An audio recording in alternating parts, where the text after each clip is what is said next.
नमस्कार दोस्तों, आज मैं आपको तुलसी माता की एक बहुत ही प्यारी कथा सुनाने वाली हूँ। एक कन्या थी। जब वह थोड़ी बड़ी हुई और उसको समझ आने लगा, तब से वह तुलसी माता जी की पूजा करने लगी।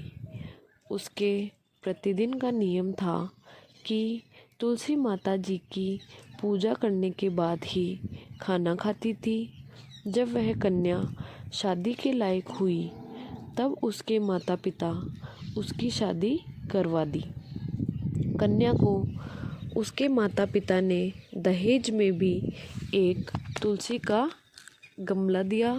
ससुराल में वह प्रतिदिन सवेरे उठते ही पूजा करती, फिर उसके बाद ही खाना खाने बैठती थी।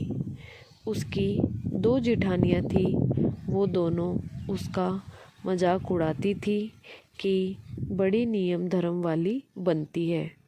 जब उन दोनों को उससे बहुत ईर्ष्या होती थी, इसलिए एक दिन उन दोनों ने तुलसी जी का गमला भी छुपा दिया। जब वह कन्या बड़ी मुश्किल से गमला ढूंढ कर लाती है, अच्छे से पूजा करती है और फिर खाना खाती है, वह गमला ढूंढकर लेके आ गई तो एक दिन उसकी जेठानियों ने गमला ही फेंक दिया। कन्या ने खूब ढूंढा, पर उसे गमला कहीं नहीं मिला। वह बहुत ही परेशान हो गई।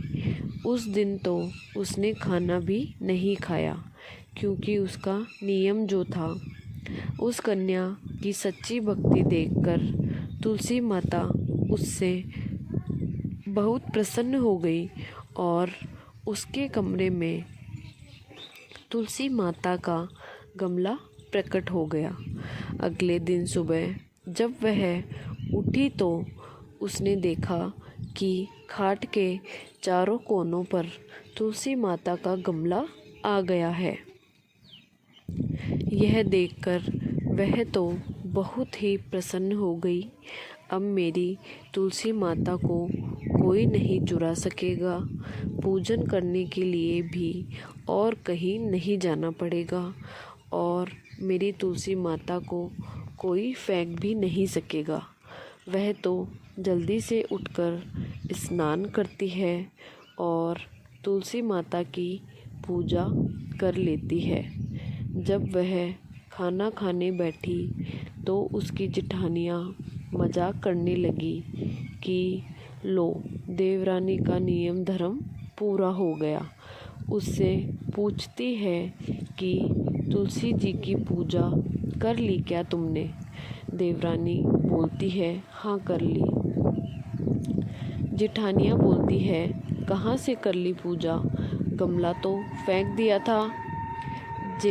देवरानी कहती है कि देख लो, मेरे कमरे में खाट पर तुलसी जी लग रही है। जेठानियाँ बहुत शर्मिंदा हुई और बोली कि देवरानी, तेरी भक्ति सच्ची है। हमने तुझे बहुत परेशान करा, हमें माफ़ कर दो। देवरानी उन्हें माफ़ कर देती है। हम भी तुलसी माता जी से यही प्रार्थना करते हैं कि हे तुलसी माता, जैसी कृपा आपने देवरानी पर करी, वैसी हम सब पर भी करना। धन्यवाद।